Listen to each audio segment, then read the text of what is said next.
The issue of self-defense in Christian ethics has really been a pretty big contested discussion in the history of Christian ethics.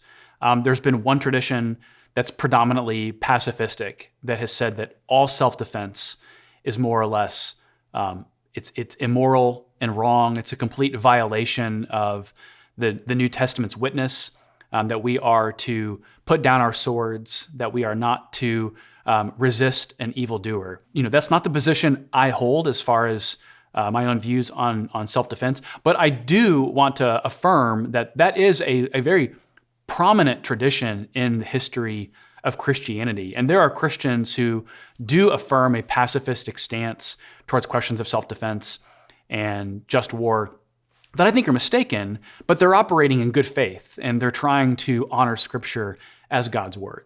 But that raises the question of how do I think about self-defense? Obviously, I want to go to Scripture. That's my first and foremost foundation. And I don't think passages like do not resist an evildoer or turn the other cheek demands that we accept martyrdom. I don't think that demands that we accept willing bodily sacrifice.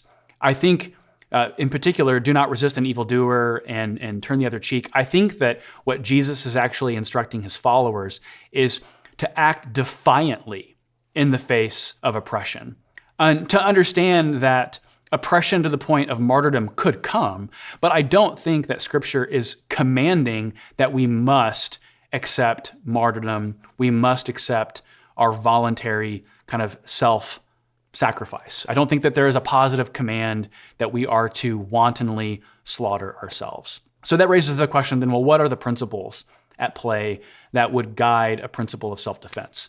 And I think the just war tradition has thought very carefully about all of the various ways that we can engage in defensive actions to protect ourselves. And one of those defensive actions is this principle of proportionality. And proportionality means that if we're faced with an attacker, we can apply whatever means are necessary and no more than to take down the attacker, which means that hypothetically, if someone is in a situation where they're having to engage in self-defense, perhaps their intention is to take down the attacker. But in the process of taking down the attacker accidentally dies.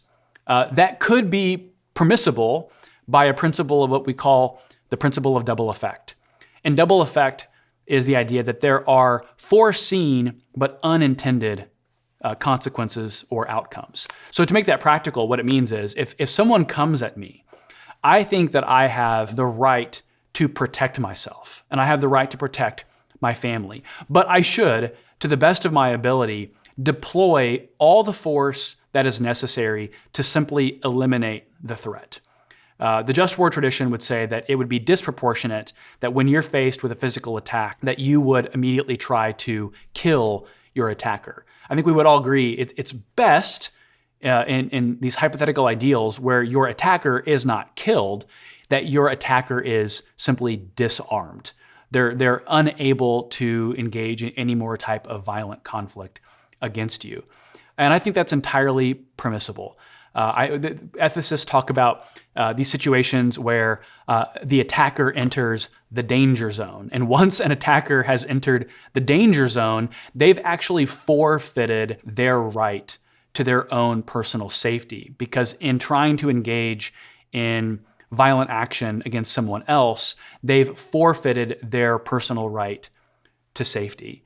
And so at that point, the individual who is being threatened has the rightful ability by a principle of justice to do what they can to eliminate that threat. But it's that principle of proportionality, and this is where the really scandalous nature of Christian ethics comes in, is because we affirm the human dignity of every person.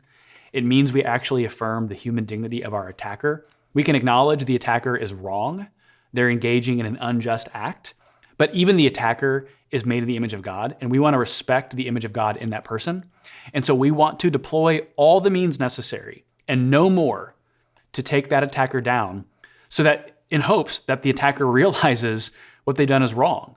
And maybe they are owed arrest and incarceration. But all of this stems from the fact that we believe that all matter, and even the lives of those who are doing the attacking.